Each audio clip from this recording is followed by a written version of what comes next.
Can you squat? I know lots of people who can't, and not just older people of some age who has some problems in their hips, in their knees, in their feet. No, I've had friends in my youth who claimed they couldn't squat because their Achilles tendon was too short. I mean, yeah, they could come down to their toes, but not to put their heels down. I mean, this position is a resting position that has been used by humanity for ages, for hundreds of thousands of years. It's a part of a structure because it is very useful. There is some intermediate position.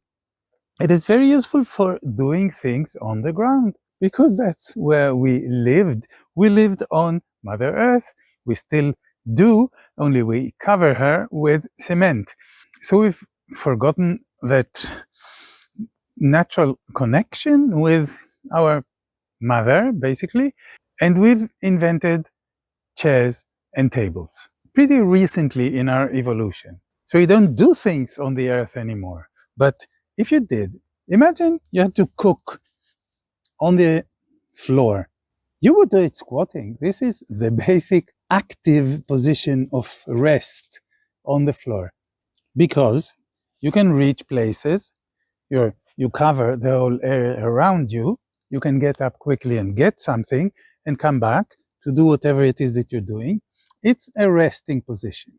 Now, if you can't squat, you're missing on some very basic human behavior that has been ours. That still is ours. We are born with this ability somewhere in our genetics. And like so many behaviors that we don't do anymore, we lose it because we don't use it. Can you have a full and happy life without being able to squat? Yes, you can. But if you want to recuperate this very basic human behavior, depending on your individual conditions, maybe you'll get there, maybe you won't get there, but I'm sure you can improve your mobility simply by moving more and exploring the horizons around the things that you do on a daily basis. So if you can't squat and care to try and get there, explore the components of mobility that are part of squatting. What does squatting require?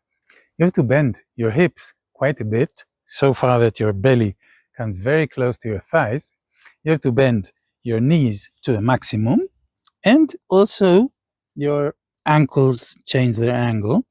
So there's quite a lot of flexion, but curiously enough, it allows your spine to be upright, so you're not all folded in. How can you explore all of these components? One by one, with ease, with self-care, with self-love, not pushing through pain. Maybe you have some damage in your hips, in your knees, in your feet. You don't want to push through pain. You can simply explore. This is what we do in the Feldenkrais method. This is what I do, and this is what I teach. So if you want to do something like that, first of all, make sure you're safe. Have some support. Something you can grab and keep your balance. It can be a chair, it can be a table, it can be a wall, or anything outside. So what can you explore?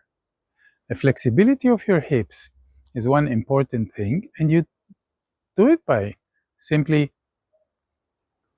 finding out what you can do with your hips and how close you can bring your knee to your belly and your belly to your knee. It goes both ways.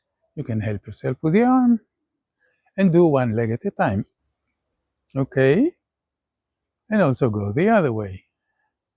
So you explore the whole range of mobility, because reaching any position, whatever, is a function of your mobility in general.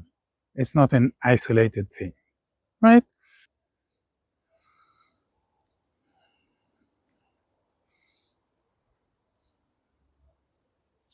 There's quite a bit of mobility in the hip joints. And then, how far can you bend your knees? Again, you don't have to go all the way. Go in the range that is comfortable, that is easy, that feels good. All right, stay there a little, move around with it.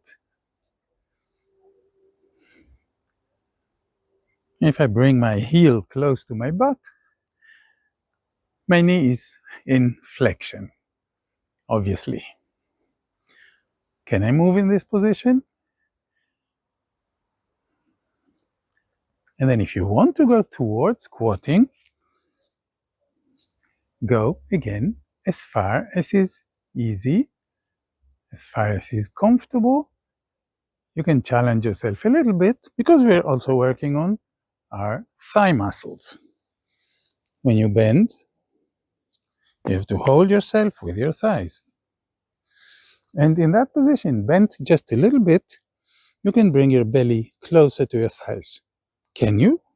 How far? That's hip joint mobility.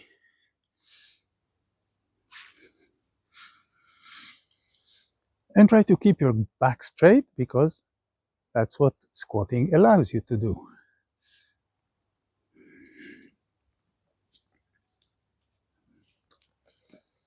And then maybe you can get your butt a little lower as you do that. So first, bend your hip as much as you can, easily, and then lower your butt. And bring it up. You can always hold on to something.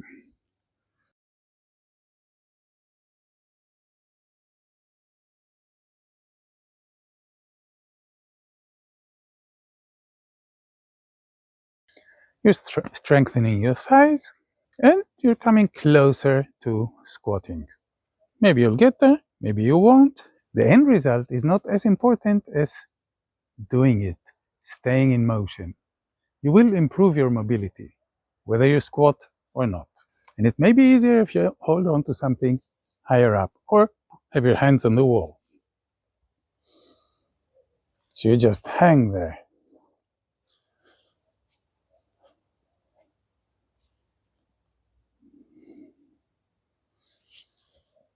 How about that for an exercise? Good luck. Let me know how you're doing.